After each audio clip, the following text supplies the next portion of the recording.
Forget what you thought you knew about Ethiopia and take a look at this. It's the cocktail hour. The bright young things in downtown Addis can look forward to a future their parents could only dream of. Nowhere is the change in the country's prospect more obvious than the commodities exchange, the first on the continent. I was given the honour of kicking off the day's trades. Hands that might once have reached out for help are now signalling deals worth nearly £700 million a year. The exchange has cut out the middlemen, leaving farmers better off. British aid helped set it up. We need to help unleash their own entrepreneurs to create their own wealth that in time means that they'll have a tax base that funds their own basic services. That's how you create sustainable economies, and that's how you create a future for these countries where they're no longer dependent on aid. Ethiopia is the home of coffee, and the Bargesh family have been exporting raw beans for 3 generations. But they say the real money is made abroad, in the roasting.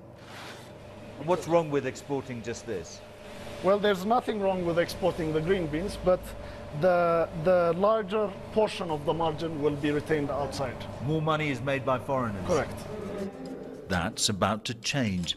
With the help of British investment, the company has just taken delivery of this new roasting machine. Coping with the expansion will mean doubling the workforce. And as soon as this is operational, we should have about 10 times the capacity we currently have. 10 times? Correct. Now, when this plant is up and running, the company will become the first large-scale exporter of roast coffee from Ethiopia.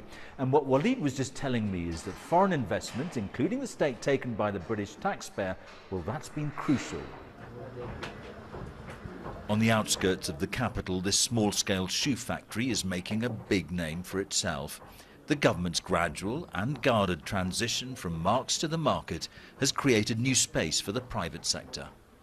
The company now has outlets around the world. We created massive job opportunity here in Ethiopia, and we're paying 5 times that the other companies are paying at the same industry. And at the same time, we're empowering the people around here in our community. Success stories like this have helped Ethiopia notch up double-digit growth figures for much of the last decade. But there's a catch. This is an economy starting from a very low base, and there's a long way to go.